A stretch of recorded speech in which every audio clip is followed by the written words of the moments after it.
Olá, seja bem-vindo à nossa aula de fisiologia pulmonar. Vocês não fazem ideia de como que a gravação é diferente da vida real. Na gravação, vira e mexe, eu faço de novo, falo de novo, mas dessa vez eu decidi que vai ser, totalmente descontraído, vai ser igual na nossa aula. Então, Mentira. eu vou seguir a aula Você direto. já tá Fala, gravando? meu amor, já tô gravando. Então, tá vendo? Olha, com participação especial da Jéssica, like always. Então, let's go. Vamos lá. A gente vai falar hoje sobre fisiologia pulmonar, né? A gente vai falar sobre ventilação, difusão, transporte e regulação da ventilação. Tá? Principais funções da respiração: remoção de gás carbônico, fornecimento de oxigênio. Ah, Sérgio, mas isso daí eu já sabia desde o início médio, desde o ensino médio. Então vamos lá. Tá, mas você sabia também que a respiração serve para ajudar a controlar o pH sanguíneo? Então, isso é uma informação que a gente vai ver mais à frente e está bastante relacionado com a remoção de gás carbônico. Bom, mas antes de eu começar a falar de fisiologia, vamos falar um pouquinho de anatomia. Então aqui, nossos pulmões. Tá? Então a gente tem ele dividido em lobos. Então, lobo superior, médio, inferior. Tá? A gente tem um espacinho aqui, que é para o coração. O coração ocupa esse espaço, por isso que os nossos pulmões não são idênticos, não têm a mesma quantidade de lobos. Por quê? O nosso pulmão esquerdo ele perde um pouco de espaço para o coração. Então eu adoro essa figura aqui que mostra a complexidade de todos os vasos, de todas as vias do pulmão e do coração. Então a gente tem aqui uma boa quantidade de vasos linfáticos, de veias e artérias. Então a gente tem aqui a unidade funcional, que é esse saco aéreo, tá? Os alvéolos que compõem o saco aéreo. Né? E a gente tem aqui a rede de capilares envolvendo todos os alvéolos. Notem que a gente tem capilares e temos também vênulas. E o sistema linfático está, como sempre, margeando aqui a periferia desses capilares para coletar todo o líquido. Uma outra estrutura que eu preciso dar atenção para vocês é a pleura e o espaço pleural. Então, quando a gente fala de pleura, as pleuras são membranas, tá? São duas membranas, a pleura visceral e a pleura parietal. Né? Elas funcionam como um isolante do pulmão e elas ajudam no deslocamento do pulmão porque entre elas tem o espaço pleural que está cheio de líquido, água com eletrólitos. Né? Então, o espaço pleural ele funciona como uma região lubrificante para garantir que o pulmão consiga se deslocar com facilidade e exerça a sua função de captação e troca gasosa, captação de ar e também a troca gasosa. Bom, vamos lá. Como é que ocorre a mecânica de ventilação? Então, primeira coisa, para ter influxo de ar, para ter entrada de ar, para ter inalação, inspiração, eu preciso de pressão negativa dentro do pulmão. Ou seja, eu preciso de uma variação de pressão, eu preciso que a pressão esteja menor dentro do pulmão do que fora, porque senão não enche o pulmão. Para encher o pulmão, eu preciso garantir uma pressão negativa. E aí a primeira coisa que vocês vão pensar é o seguinte: Sérgio, então é só eu gerar um vácuo. Não, vácuo é outra coisa. Se um professor de física ouvir você falando de vácuo no pulmão, ele vai falar assim, isso é impossível. Por quê? O vácuo é a ausência de moléculas ali, de átomos. Então eu não vou ter oxigênio, não vou ter gás carbônico, não vou ter nada ali no vácuo. Não. Então o que a gente tem aqui no pulmão para permitir a ventilação é pressão negativa dentro do pulmão em relação ao meio externo. Então eu preciso que a pressão dentro do pulmão seja menor do que a pressão da atmosfera. Sérgio, então peraí, se eu tiver aqui no Rio de Janeiro, a pressão que eu preciso para inflar o pulmão, a variação não é tão grande quanto a variação lá, por exemplo, lá nos Alpes suíços, sabe que eu gosto nessa região aí que eu sei que todo mundo vai todos os anos e tal. Então, lá nos Alpes suíços, na elevada altitude, a variação de pressão tem que ser a mesma aqui do Rio de Janeiro. Porém, aqui a pressão atmosférica é maior. Então, eu preciso de uma movimentação diafragmática que é mais fácil de exercer do que lá nos Alpes suíços. Então lá não é uma maravilha por completo, porque eu preciso puxar o diafragma para baixo, contraindo ele, para que o pulmão seja deslocado para baixo e gere essa pressão negativa. Então, o valor absoluto da pressão intrapulmonar aqui e lá nos Alpes suíços é diferente, mas a variação necessária é a mesma. Bom, então, para garantir essa pressão negativa dentro do pulmão, eu preciso da contração do diafragma, que é o que está aqui aparecendo para a gente no slide. Então, para inspirar em repouso, eu preciso da contração do diafragma. O diafragma contrai, quando ele contrai, ele puxa o pulmão para baixo.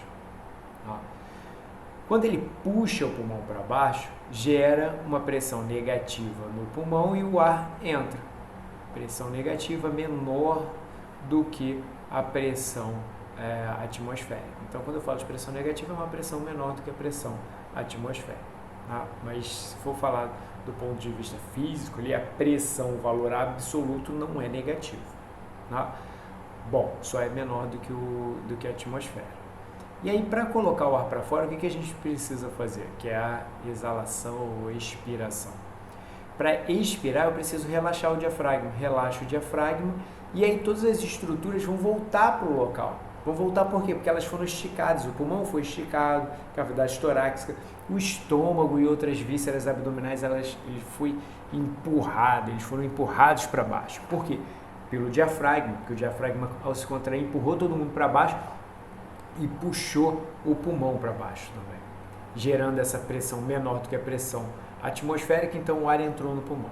Na hora que ele relaxa, tudo volta para a sua posição anatômica e então com isso a pressão dentro do pulmão se torna maior do que a pressão atmosférica, o ar sai.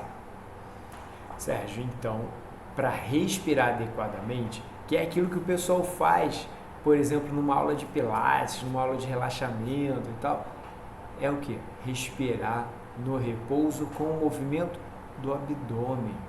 Por quê? O diafragma ele contrai, ele puxa para baixo e empurra as vísceras, então o abdômen ele é distendido para frente. Se você olhar minha filha dormindo, aquela bebezinha linda, gostosa que muito eu amo, a barriguinha dela faz assim, sobe, desce, sobe, desce, sobe, desce. Provavelmente quando você dorme isso acontece também, mas por uma questão social, preciso manter a postura e tudo mais, o que acontece? A gente vai perdendo essa capacidade de respirar no repouso adequadamente, que é só basicamente com uma movimentação abdominal, porque a gente começa a se preocupar muito em manter a postura e respirar com a parte torácica também. Essa movimentação torácica voluntária é característica da respiração, da ventilação no exercício físico. Como é que funciona isso? Durante o exercício físico, eu preciso que o ar entre rápido e saia rápido, porque eu preciso aumentar a frequência de ventilação. Então, para que isso aconteça, eu preciso trabalhar com uma série de grupamentos musculares. Alguns deles são responsáveis pelo enchimento e outros pelo esvaziamento. Então, vamos lá, intercostais externos, esternocleidomastoides, denteados anteriores, escalenos, tá todo mundo aqui na figura. As setinhas ajudam a gente até a entender. Setinha para cima e setinha para baixo. Setinha para baixo tá fazendo com que a gente faça aqui, setinha para cima, tá fazendo. Então, quem é responsável pela inspiração, tá? Pelo enchimento dos pulmões? Esses grupamentos musculares aqui. E pelo esvaziamento, a gente tem esse daqui, reto abdominal e intercostal interno. Então, quando eu contraio o abdômen, voluntariamente com força, o ar sai, porque isso ajuda empurrando as vísceras e o diafragma para cima. Então, durante o exercício físico, como ocorre a respiração? Eu inflo, mexendo inclusive com a cavidade torácica, e eu vou expelir o ar com contração do abdômen e também da musculatura intercostal. Então aqui, eu vou aproximar as costelas e aqui eu vou afastar as costelas. Aqui eu vou contrair o abdômen para impulsionar, para ajudar a empurrar o diafragma para cima e fazer com que essa ejeção de ar ocorra numa maior velocidade. Bom, então, como é que funciona essa história toda? a diferença entre as pressões pleural e alveolar, ou seja, a pressão na pleura e no alvéolo. O que é pleura mesmo? Aqui, ó, espaço pleural. Tá? Essa diferença, ela faz com que o pulmão não fique solto ali dentro da cavidade torácica, ele fica sempre colado, relativamente aberto. Então, se a musculatura intercostal expande a cavidade torácica, isso vai trazer o pulmão junto, porque eu tenho líquido ali, é como se eu tivesse um saco plástico colado, e aí quando eu puxo a parede, o saco plástico vai junto. Porque esse líquido ali dá uma certa coesão, dá uma certa atração. Essa atração ela se dá por uma questão física de variação de pressão. Se a pressão alveolar não fosse constantemente negativa, o pulmão entraria em colapso. O que significa essa pressão negativa? Essa pressão, se ela não fosse menor, se ela não fosse baixa, muito baixa, o pulmão ia fazer assim, ia colapsar, ou seja, ia colabar, ia colar, ia juntar, ia ficar todo murchinho lá dentro. Tá? Então, essa pressão negativa é importantíssima.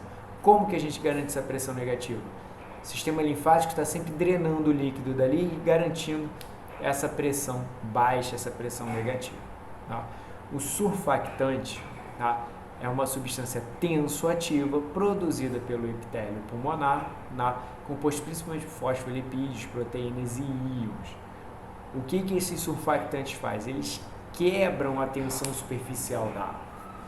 O que significa isso? A água, se você colocar uma gota de água sobre a mesa, ela vai ficar assim certinha. Se a mesa estiver limpinha, por exemplo, uma mesa de vidro, coloquei uma gota de água, ela fica, ó. Por que a água fica assim e não se espalha por completo quando eu coloco só uma gota? Porque as moléculas de água se atraem, isso é a força de tensão superficial. Está em torno de 72 dinas por centímetro. O líquido alveolar sem o surfactante fica em 50, com o surfactante fica entre 5 e 30. O que significa isso? O surfactante reduz essa força de atração das moléculas de água, fazendo com que fique mais fácil o pulmão ficar aberto. Porque essa água que está dentro do pulmão normal, né, ela vai fazer o que? Ela vai atrair o pulmão para o centro, pela força de tensão superficial da água. E o surfactante ele reduz essa força, fazendo com que fique mais fácil esse pulmão ficar aberto. Onde isso é extremamente relevante? Na prematuridade. Por quê? Porque a gente produz o surfactante a partir do 6º, 7º mês de gestação. Se um bebê nasce antes desse momento, o que vai acontecer? Ele pode passar pela síndrome da angústia respiratória do recém-nato. O que é a síndrome da angústia respiratória do recém-nato? É uma condição em que o bebê precisa fazer muita força para manter o pulmão aberto normalmente. Ele se manter normal, aberto, eu preciso fazer mais força, porque a tendência é o pulmão fechar. Então, para colocar o ar para dentro, o bebê precisa fazer muita força. E olha que situação adversa. Ele está começando a respirar agora. A musculatura ligada à respiração ainda é muito fraca.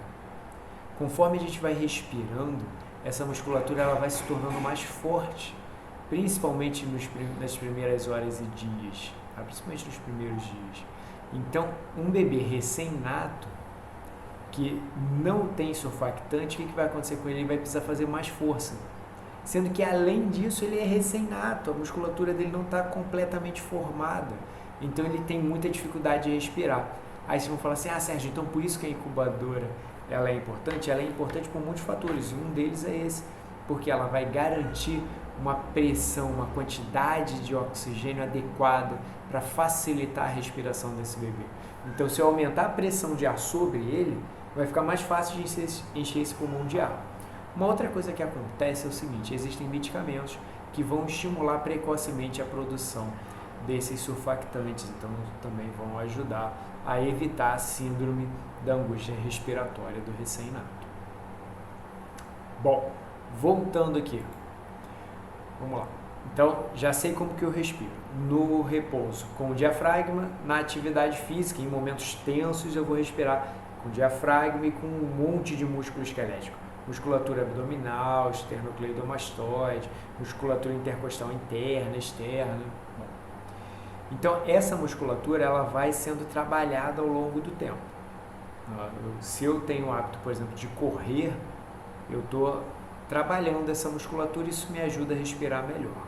Bom, vamos lá. Qual é o caminho que o ar vai fazer? Então, o primeiro caminho é passar pela boca ou pelo nariz, passar pelas fossas nasais e depois descer, passando inclusive pelas cordas vocais. Daqui a pouco eu vou explicar como que a gente fona, como que a gente faz o nosso som.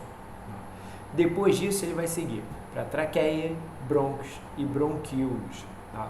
Traqueia é uma via aérea de primeira geração, ou seja, não foi dividida ainda.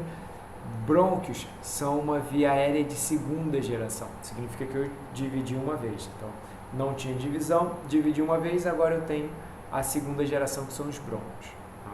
Esse nome é só um nome técnico para dizer o quantas vezes foi dividido, tá? Em que estado a gente se encontra. Bom, a traqueia, ela tem vários anéis de cartilagem que ocupam quase a totalidade da circunferência. Né? Então, isso dá mais estrutura. Você pode até tocar na sua traqueia e você vai sentir essas cartilagens. Bom, já os brônquios, eles possuem placas de cartilagem, então isso ajuda a dar uma certa estrutura, mas garante uma flexibilidade maior do que a traqueia, que é importante. E contém musculatura lisa. Por que essa observação é uma observação chave? Se tem musculatura lisa, significa que eu consigo fazer contração ali, reduzindo ou aumentando o calibre.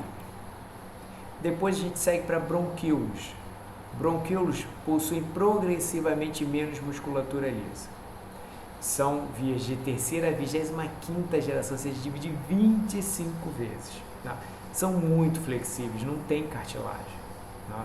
A resistência ao fluxo aéreo ela é maior nos brônquios e traqueia em função do seu grande número de bronquíolos. O que eu estou querendo dizer com isso? Conforme vai se dividindo, não vai se dividindo ao meio, vai dividindo os caminhos, mas vai aumentando a área por onde o ar pode passar.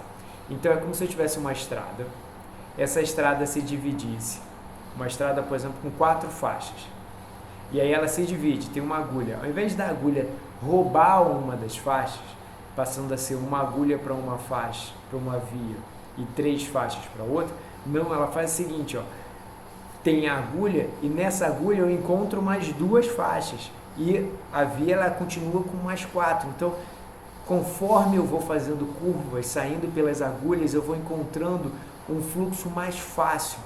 Isso seria a solução do nosso trânsito urbano para os carros. Por quê? Se, por exemplo, você saísse da via e encontrasse mais faixas, ou pelo menos o mesmo número de faixas que você está na via que você está trafegando, o que ia acontecer? Não ia ter aquele engarrafamento pelo excesso de carros, porque toda vez que um carro virasse, ele ia encontrar uma via que está tão fácil quanto, ou até mesmo mais fácil, de se deslocar. Então é exatamente isso que acontece. O ar ele passa com mais dificuldade, por incrível que pareça, na traqueia do que em brônquios e bronquíolos, tá? Principalmente nos bronquíolos. Bom, vamos lá, vamos seguir. Então, controle da musculatura lisa. Ela é feita pelo sistema simpático e parasimpático. Então, o sistema simpático promove dilatação. Faz sentido, porque se eu estou numa condição de luta, de fuga, de estresse, eu preciso de mais ar. Então, o sistema simpático faz dilatação, ou seja, relaxa essa musculatura lisa. O sistema parasimpático faz constrição, né? Então, os componentes, a epinefrina e a acetilcolina, continuam com papéis invertidos. Aqui a epinefrina vai dilatar e aqui a acetilcolina vai contrair. O que significa isso? Numa situação de estresse agudo, é mais fácil levar ar até o pulmão por causa do sistema simpático. Tá? Fatores locais, alérgenos, eles podem gerar uma resposta que provoca a liberação de estaminas e substâncias de reação lenta da anafilaxia e promovem constrição. Isso é uma resposta importantíssima para a gente. Imagina o seguinte, aí você vai falar assim, Sérgio, alergia é importante? Não, esse mecanismo é importante. Por quê? Imagina que você entra numa sala, a sala está cheia de um gás tóxico, um gás que vai gerar uma resposta nos seus mastócitos. Qual é a resposta do mastócito? Provocar constrição, reduzindo a quantidade de toxina que você vai inalar. E aí isso te dá tempo para sobreviver, a quantidade de toxina que você vai entrar em contato é menor. Ah, Sérgio, mas quando eu estou, por exemplo, andando num parque, sinto o cheiro de pólen, por exemplo, e tenho uma alergia ali, dificuldade de respirar, isso não está me ajudando.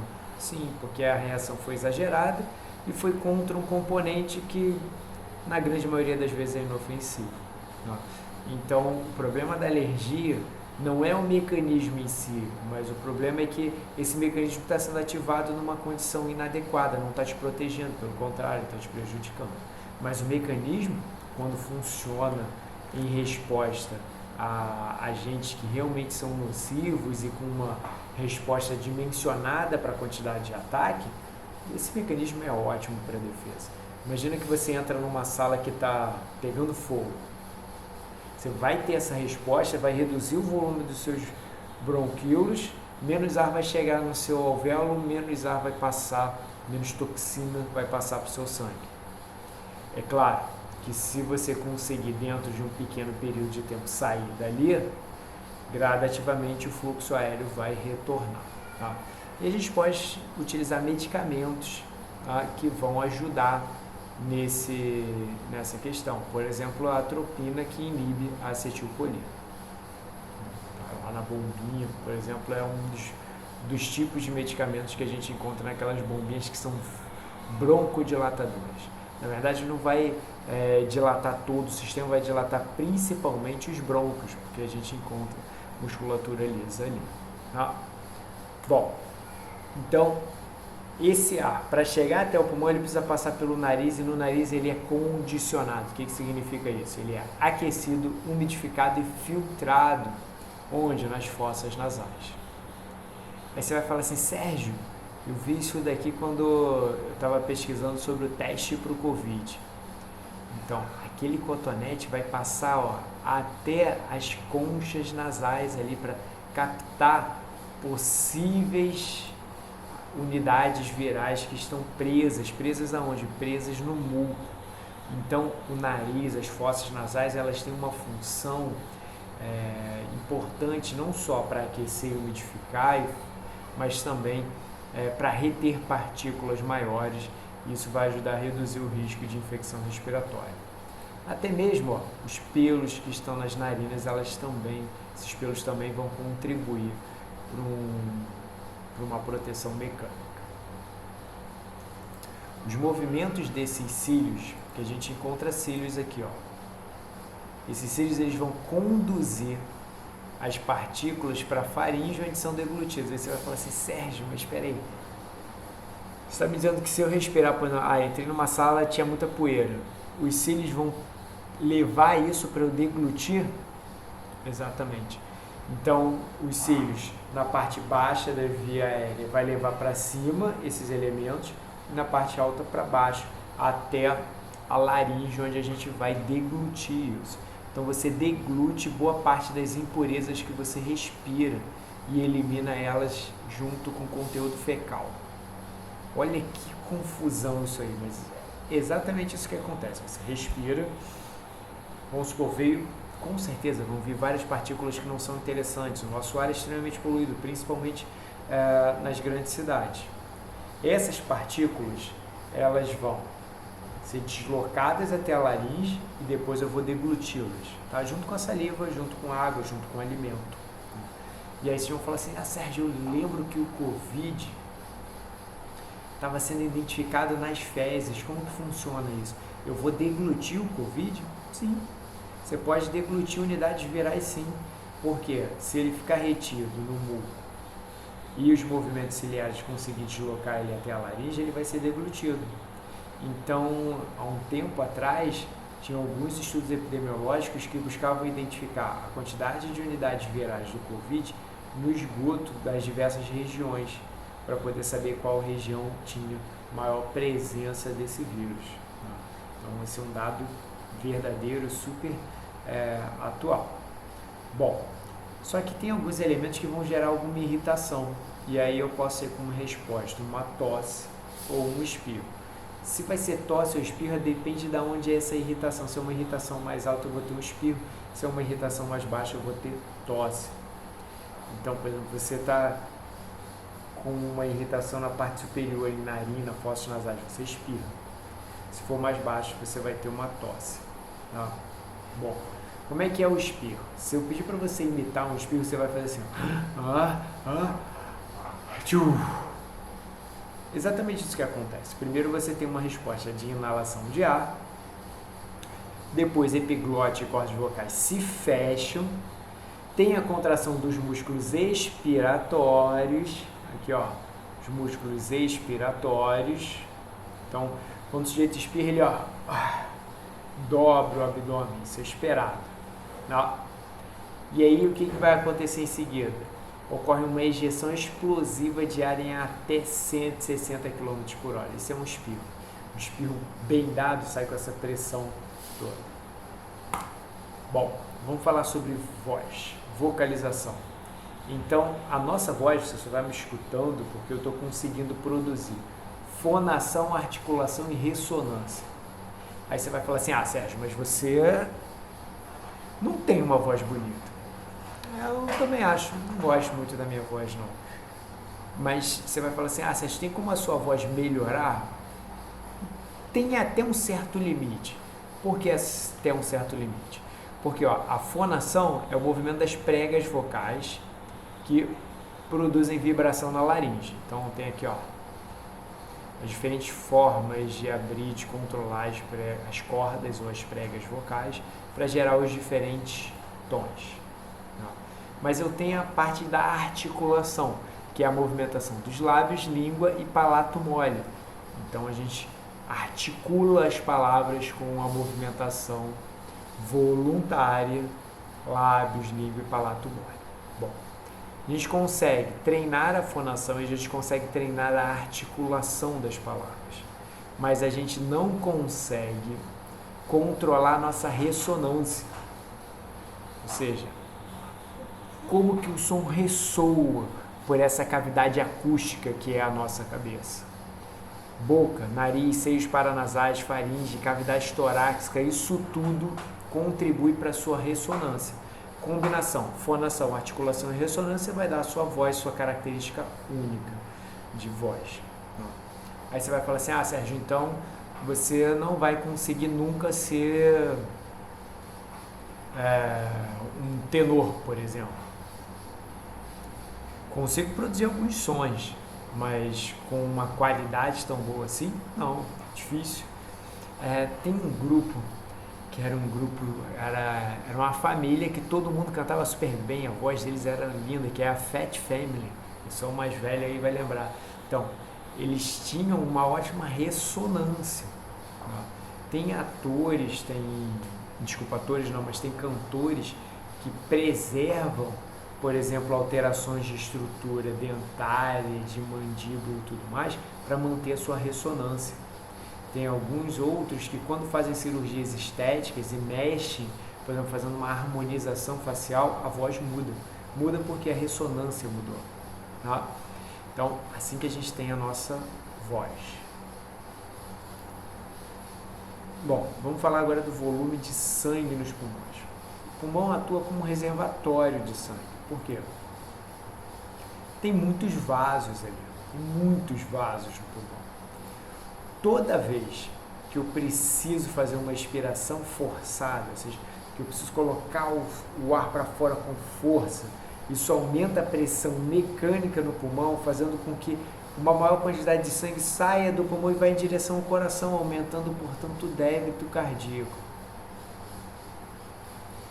Pensa, se de repente eu começo a correr, eu tenho uma certa quantidade de sangue, cerca de 250 ml de sangue, que pode ser retirado, ejetado do pulmão em direção ao coração por conta das primeiras contrações, das primeiras expirações forçadas.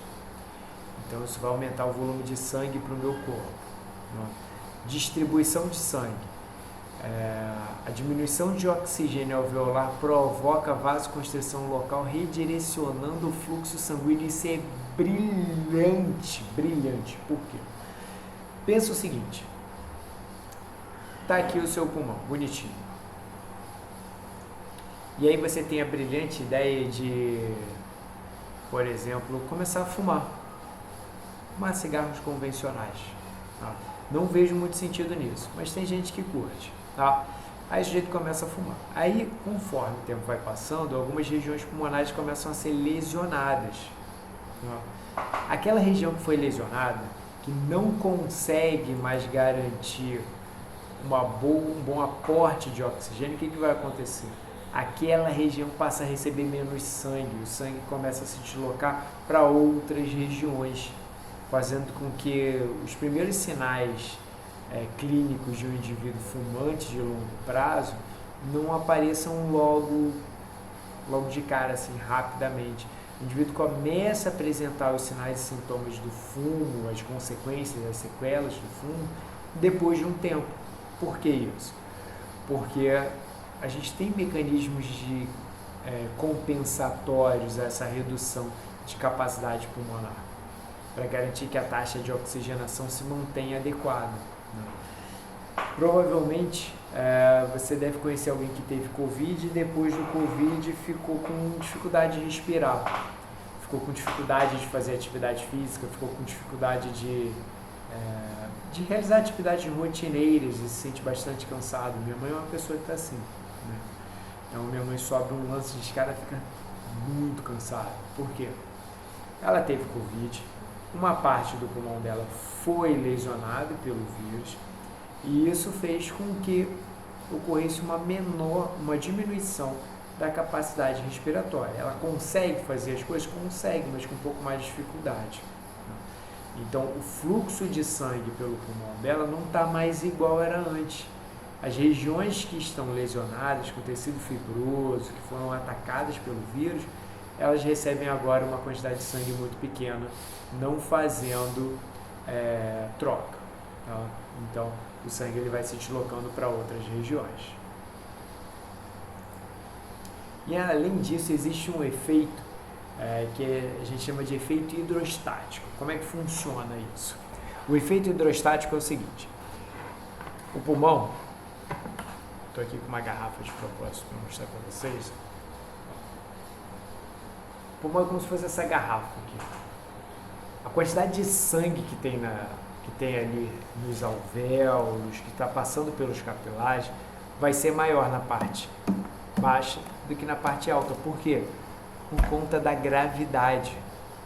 Então, o fluxo de sangue na parte superior do pulmão, aqui em cima, é menor do que na parte intermediária ou baixa. Por quê? Porque a força gravitacional atrai esse líquido para baixo. Se eu estiver deitado, o que vai acontecer? Eu vou ter mais sangue na parte de trás do pulmão do que na parte anterior, na parte da frente do pulmão. Se eu deitar de bruços, o contrário é verdadeiro, vai ter mais sangue na parte da frente, anterior do pulmão do que na parte posterior. Se eu ficar de cabeça para baixo, então vai ter mais sangue na zona 1, ou seja, na região apical, do que na região basal. Vou aproveitar que a água está aqui, ó.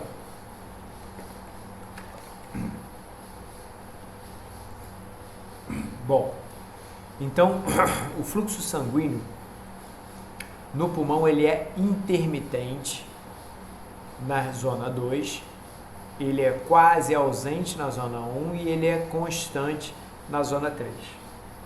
No repouso, no exercício, aumenta o fluxo de sangue em todo o pulmão, mantendo a mesma diferença, só que agora a quantidade de sangue que chega até a parte superior é bem maior, por conta do aumento de frequência cardíaca, aumento de pressão sanguínea também. Bom, seguindo para o exercício, a gente vê que o fluxo sanguíneo no pulmão aumenta de 4 a 7 vezes.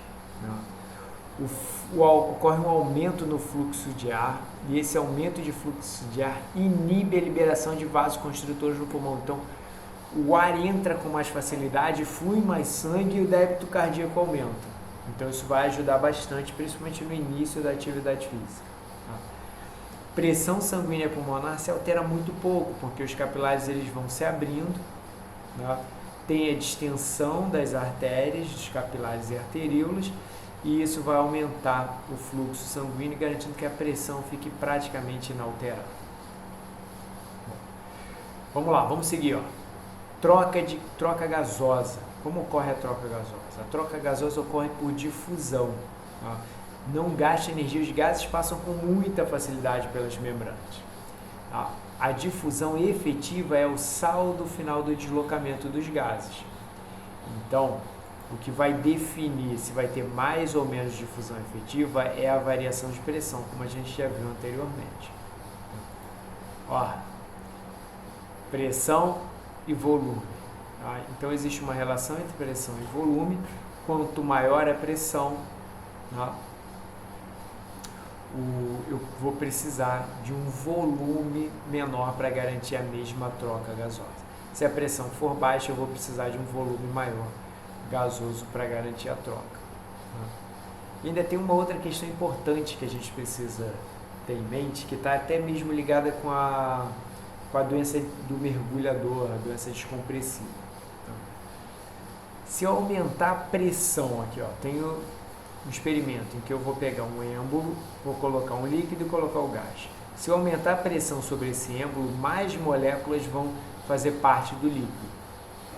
Se eu reduzir a pressão, um menor número de moléculas vão fazer parte do líquido. Então vamos pensar no mergulhador. Conforme ele vai mergulhar, aqui, ó, a pressão sobre ele aumenta, então vai aumentar a solubilidade dos gases na água. Que água? A água do nosso sangue. Eu vou ter mais moléculas gasosas diluídas no líquido, no sangue, se ele mergulhar. A pressão vai ser mais alta, então eu vou ter mais moléculas entrando no líquido, se diluindo, se dissolvendo com mais facilidade. Se ele sobe rapidamente, o que vai acontecer? Vai aumentar a quantidade de moléculas fora do líquido. Então eu vou ter a formação de pequenas bolhas. Ah, Sérgio, mas se ele subir devagarinho ali, subindo em estágios, isso vai acontecer? Não vai acontecer a formação de bolhas, levando ele a um quadro de lesão de capilares, de lesão cerebral, de lesão cardíaca. Por quê? Porque o sangue ele vai passando pelo pulmão e vai eliminando esses gases que estão agora em excesso. Agora, se ele sobe de forma abrupta, o que vai acontecer? A variação da pressão vai ser instantânea. O que vai acontecer? A pressão diminui rapidamente e vai diminuir a solubilidade do gás, que é o que está aqui no gráfico. Diminuiu a pressão, diminui a solubilidade. Aumentou a pressão, aumentou a solubilidade. Se diminui a solubilidade de forma abrupta, de repente o gás sai, vão formar as bolinhas. E você vai falar assim, Sérgio, que interessante. Por quê? Se eu pego um refrigerante, tá ali sob pressão, olho a garrafa de refrigerante, eu quase não vejo nenhuma bolinha ali no líquido. Quando eu abro, eu estou diminuindo a pressão. Então a solubilidade diminui, por isso que as bolinhas se formam, eu consigo ver essas bolinhas. Interessante. Se a bebida estiver quente, as moléculas se movimentam mais, então a tendência é que mais bolinhas sejam formadas. Por quê? Eu vou ter mais movimentação do gás, a pressão diminuiu, a solubilidade vai diminuir, então esse gás vai sair do líquido, vai sair da solução aquosa e vai formar bolhas ali. E eu vejo aquelas bolinhas subindo. A mesma coisa acontece no sangue. Só que ao invés de eu aumentar a pressão, eu estou reduzindo a pressão quando eu subo. Estava lá embaixo, mergulhei. Quando eu subir, a pressão ela vai diminuir. Se eu subir rapidamente, a pressão diminui rapidamente, formam-se essas bolinhas. E aí qual é o problema disso tudo? O problema é que eu vou ter a lesão, tá, por obstrução de capilares. Ah, Sérgio, mas se eu obstruir um capilar que está no meu braço, na minha face, não vai ter grandes problemas. Eu falo para você que não. Agora, um capilar que está lá no seu cérebro, que está no seu coração, aí eu vou ter morte de células que são importantíssimas. Então, a doença descompressiva, ela vai gerar problemas principalmente de ordem cardíaca e neurológica para esses pacientes. Tá, Sérgio, mas me explica melhor como é que é essa troca gasosa, como é que isso tudo funciona. Bom, eu vou mostrar essa imagem para você, depois vocês dêem uma olhada no slide. Tá? Aqui estão todos os fatores que influenciam a velocidade de difusão. Tá? Tem fatores que afetam positivamente e outros que afetam negativamente. A velocidade de difusão de gases é dada por essa equação. Aí você vai falar assim, Sérgio, meu Deus do céu, eu fugi da matemática, por isso que eu fui para a área da saúde. Que isso que você está me mostrando? Vamos lá. Ó, velocidade de difusão ela vai ser proporcional a essa relação. Tá? Quais são os fatores que afetam positivamente, fazendo com que seja maior a velocidade de difusão? Ó, variação de pressão, área, solubilidade e temperatura. Quais são os fatores que vão prejudicar? Tá? O peso molecular, tá? E a distância que esse gás precisa transcorrer. Ou seja, se para difundir o gás eu preciso passar por mais camadas, quanto maior for essa distância, mais difícil será. E quanto maior for esse gás, maior for o peso molecular, mais difícil vai ser essa difusão. Então, ó, distância e peso molecular são dois fatores que vão diminuir a velocidade de difusão. O que vai aumentar? Variação de pressão, solubilidade do gás, a temperatura do ambiente, são 4 fatores que vão melhorar a solubilidade, a velocidade de difusão. Bom, a difusão dos gases nos tecidos, ela segue basicamente o mesmo princípio que a gente viu anteriormente. Precisa de variação de concentração, só que em gases a gente fala de variação de pressão. A quantidade de gás que eu tenho no sangue, a quantidade de gás que eu tenho na célula, essas quantidades são medidas em pressões. A pressão parcial de oxigênio na célula, a pressão parcial de oxigênio no sangue, a pressão parcial de oxigênio no sangue. Isso é aferido através da saturação de oxigênio. Então, quando o pessoal da enfermagem vai lá, coloca aquele equipamento na ponta do dedo para ver a saturação de oxigênio, eu estou vendo quanto de oxigênio tem no sangue. Não é uma medição de pressão, mas é uma medição da quantidade de oxigênio que está ligada na hemoglobina, que está diretamente relacionada à quantidade de oxigênio que está no sangue. Então, quanto maior a quantidade de oxigênio no sangue, maior vai ser a saturação de hemoglobina. Bom, aqui tem as pressões parciais dos gases em cada região. Vamos ver o gás carbônico aqui. Atmosférico, pressão parcial 0,3. O ar umidificado, ou seja, que passou pelas fosses nasais, 0,3. O ar do alvéolo, 40. O ar expirado, 27. Opa, Sérgio, espera aí. Dentro do alvéolo eu tenho 40 de pressão parcial, mas no ar que eu estou expirando só tem 27. Por que isso? Porque o ar que está saindo é uma mistura da troca gasosa com o ar que estava entrando. Então, quando eu coloco o ar para fora, uma parte do ar que eu estou colocando para fora é o ar que eu coloquei para dentro anteriormente, antes que ele pudesse chegar até o alvéolo e realizar a troca. Então, a gente vê isso em relação a todos eles. Ó. Oxigênio vem 159 na atmosfera, chega lá no alvéolo 104. O ar expirado tem 120, porque uma parte do ar que eu estou expirando é o ar que entrou anteriormente, que não realizou troca, que não perdeu o oxigênio para os tecidos, ali para o sangue, mais especificamente no alvéolo. Né? Então, por isso que existe essa diferença aqui.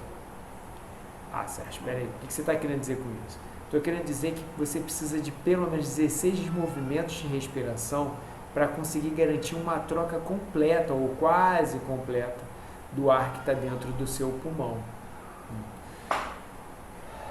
Então, tá, entendi. Faz sentido, porque uma respiração boca a boca fornece oxigênio suficiente para essa pessoa que está recebendo esse ar. Por quê? Não é o ar com uma maior quantidade de oxigênio, porque o ar com maior quantidade de oxigênio é esse atmosférico que a gente tem aqui. Mas eu já consigo colocar 120 de pressão parcial de oxigênio quando eu estou inflando a boca de alguém, inflando o pulmão de alguém com o ar que estava dentro do meu. O que vai acontecer? o ar que está no alvéolo tem menos oxigênio do que o ar que eu estou colocando para dentro do paciente. Então, vai ter alguma troca? Vai, ainda assim vai ter troca. Qual é o ideal? O ideal é que não seja o meu ar sendo colocado para dentro do paciente, mas sim através daquelas bombinhas, você coloca a máscara, ó, vai apertando a bolsa e isso vai colocando o ar para dentro do paciente. Vamos lá, vamos falar de velocidade de difusão. Tá? Como é que funciona essa velocidade de difusão? A velocidade de difusão a gente já viu que é influenciado por N fatores. Um deles é a distância, o caminho que esse gás precisa percorrer. E olha o caminho que ele precisa percorrer, da luz do alvéolo até a hemácia, até a hemoglobina. Ele precisa passar pelo líquido que recobre o pulmão, o alvéolo por dentro, que está cheio de surfactante. Precisa passar pelo epitélio alveolar. Depois pela membrana basal, que está dando a estrutura bonitinha do alvéolo. Pelo espaço intersticial, ou seja, entre as células. Depois pela membrana basal do capilar e pelo endotélio do capilar. Chegando ali ao sangue, ao plasma, para depois chegar até a hemácia. Então, o trajeto é muito longo. O do gás carbônico também. Tá? Então, para isso, eu preciso de uma variação de pressão importante para garantir que o oxigênio chegue e que o gás carbônico vá embora. Então, a quantidade de oxigênio que eu tenho no sangue que está chegando ao pulmão é de 40 milímetros de mercúrio. O ar que está chegando até o alvéolo pulmonar, ele tem 104, então isso garante mais captação do que perda de oxigênio. Já o gás carbônico, olha que interessante, chega a 45, tá? E vai sair do alvéolo 40, então a diferença é pequena, mas ainda assim é suficiente para levar esse gás carbônico, uma parte dele embora. Então notem, toda vez que eu respiro, eu acabo captando o oxigênio com facilidade e jogando fora o gás carbônico também com uma relativa facilidade. Tá? A capacidade de difusão do oxigênio em repouso é de 21 milímetros de mercúrio e do gás carbônico é de 400 a 450. No exercício, tudo sobe, porque aumenta o fluxo sanguíneo, aumenta o fluxo aéreo, então vou ter mais troca gasosa, por isso que a gente encontra valores mais elevados. Né? Isso dá para a gente ver graficamente, olha como é que fica. Repouso está em vermelho e durante o exercício físico está em azul. Tá? Quantidade de monóxido de carbono, oxigênio e gás carbônico. Vamos focar só nesses dois aqui. Ó. No exercício, a quantidade de gás carbônico que eu estou difundindo, ou seja, que eu estou jogando fora, sobe muito, porque a quantidade de gás carbônico que eu estou produzindo nas minhas células e levando até o pulmão também subiu. Tá? E como isso tudo vai ser transportado? Como que o oxigênio e o gás carbônico vão ser transportados? Ele é captado do ar atmosférico, que chegou até o ar alveolar, vai para o sangue, do sangue vai para tecidos e células. Esse é o caminho. O gás carbônico faz o caminho contrário. Células, onde ele é produzido, tecidos, sangue alveolar, ar alveolar, atmosfera. Ou seja, eu vou lá e coloco para fora. Essa figura é bem interessante. Vamos analisar ela com calma. Aqui eu tenho o alvéolo capilar e um gráfico mostrando a pressão parcial de oxigênio. Depois eu vou mostrar a do gás carbônico. O sangue que está chegando ao alvéolo, está chegando aqui, ó. Ele começa a receber oxigênio com muita facilidade. Depois, mais ou menos no final do primeiro terço, quase chegando à metade, eu já não tenho mais grandes variações ali. Então, isso significa que eu tenho uma quantidade de alvéolo, uma área de alvéolo para troca, com os capilares passando ali, maior do que eu preciso no repouso. Por quê? Durante o exercício ou numa condição em que eu tenho a dificuldade de captar oxigênio, eu ainda tenho essa área toda aqui, ó, para tentar compensar isso. E o mesmo acontece com o gás carbônico. No início eu tenho uma redução importante de gás carbônico do sangue e depois fica praticamente equilibrado. Então, eu não preciso utilizar no repouso todo o alvéolo. Isso em condições com uma boa qualidade de ar atmosférico. Não. Bom, chegou no sangue. Como é que o oxigênio é transportado? Ele é transportado da seguinte maneira. Ele vai ser transportado junto com o líquido do sangue, ali com o plasma, ou ele vai ser ligado à hemoglobina, que está dentro da hemácia, ou ele vai interagindo com outras moléculas, mas essa quantidade é muito pequena. Tá? A maior parte do oxigênio ele vai transportado junto com a hemoglobina e 3% vai diluído no plasma. Tá? Bom, já o gás carbônico a gente tem a maior parte na interação com água através da formação do ácido carbônico. Aí você vai falar assim, Sérgio, peraí, o mesmo ácido carbônico que a gente viu lá para a produção de ácido clorídrico, para a atividade pancreática, exatamente o mesmo ácido carbônico. Como que isso funciona? Água mais gás carbônico forma o H2CO3-, ácido carbônico. Quando eu jogo fora o gás carbono, eu estou favorecendo o caminho para trás dessa reação aí que vocês estão vendo.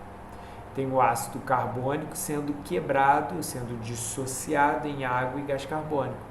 E esse gás carbônico vai embora, através da expiração. Bom, tem um outro efeito que é o efeito Aldane. Como é que funciona isso? No pulmão, o oxigênio força a saída de gás carbônico da hemoglobina. Nos tecidos ocorre o contrário, o gás carbônico força a saída de oxigênio da hemoglobina. Então, olha como a natureza é interessante, eu amo a nossa fisiologia. Olha como é interessante isso. Nos tecidos eu estou produzindo gás carbônico, então eu tenho muito gás carbônico no meio. Local em que eu preciso de bastante oxigênio, então o gás carbônico vai lá e toma o lugar do oxigênio na hemoglobina. Agora no pulmão eu tenho a situação contrária, eu não quero ficar com o gás carbônico na minha hemoglobina, eu quero jogar ele fora. Então lá no pulmão o oxigênio força a saída do gás carbônico da hemoglobina. Então a hemoglobina ela consegue transportar com muita eficiência. Eu diria, inclusive, que a hemoglobina ela funciona como um estoque de oxigênio. Por quê? Uma parte desse oxigênio que está sendo captado vai ficar na hemoglobina. Não vai sair no tecido, vai voltar ali no pulmão, então tem um estoque dinâmico de oxigênio associado à hemoglobina. Saturação dela, como a gente já viu, normalmente é de 97% ou mais. No exercício, essa saturação continua a mesma. Por quê? Eu vou aumentar a captação de oxigênio, garantindo uma ótima concentração, ou melhor dizendo, pressão parcial de oxigênio para os tecidos. Tá, mas o que vai influenciar essa ligação do oxigênio com a hemoglobina? Então, são muitos os fatores. Alguns deles vão diminuir a afinidade de oxigênio pela hemoglobina, fazendo com que o oxigênio fique mais solto, liberado, disponível para as células. Que situações são essas? Notem que são todas relacionadas, a maioria delas, com excesso de atividade metabólica. Então tem pH ácido, excesso de gás carbônico ou monóxido de carbono, aumento de temperatura e o aumento da DPG 2,3 de fosfoglicerato. É um metabólito da hemácia que aumenta toda vez que eu tenho hipóxia. E isso vai ajudar na captação de oxigênio pelos tecidos, porque vai diminuir a afinidade do oxigênio pela hemoglobina. Tá, e o que aumenta? O que aumenta é basicamente o contrário, pH básico, pouco gás carbônico, redução de temperatura, redução de DPG. Vamos lá, e para o gás carbônico, como é que funciona isso? 7% diluído no plasma, 23% ligado à hemoglobina e 70% na forma de ácido carbônico. Então a gente vai ter basicamente os mesmos princípios de troca, de difusão e de transporte pela hemoglobina dependendo do cenário. Se eu tenho, por exemplo, muito ácido, significa que eu vou precisar de oxigênio e o gás carbônico vai precisar ser eliminado. Então eu vou ter mais associação do gás carbônico com a hemoglobina. Bom, vamos lá. Último slide de hoje. Como que ocorre o controle da respiração? Como que eu vou controlar essa respiração? Primeira coisa que eu preciso dizer para vocês é o seguinte. Eu vou controlar através do centro inspiratório. Como é que funciona isso? a gente tem todo um mecanismo para inspirar e para expirar é só um reflexo da inspiração. Bom, vamos lá, vou aumentar a imagem aqui para a gente observar melhor isso. Quimiorreceptores, lá no sistema nervoso central, vão perceber gás carbônico e a variação de pH. Na curva da aorta, eu tenho quimiorreceptores que vão perceber pressão parcial de oxigênio, gás carbônico, pH. Músculos esqueléticos como, por exemplo, aqui tem um deltoide, né? Quadríceps, principalmente os músculos maiores, tá? O que eles vão fazer? Esses três efeitos juntos: quimiorreceptores, baroreceptores e também os músculos. Eles vão levar essa informação até a região inspiratória, que está lá no tronco cerebral, né?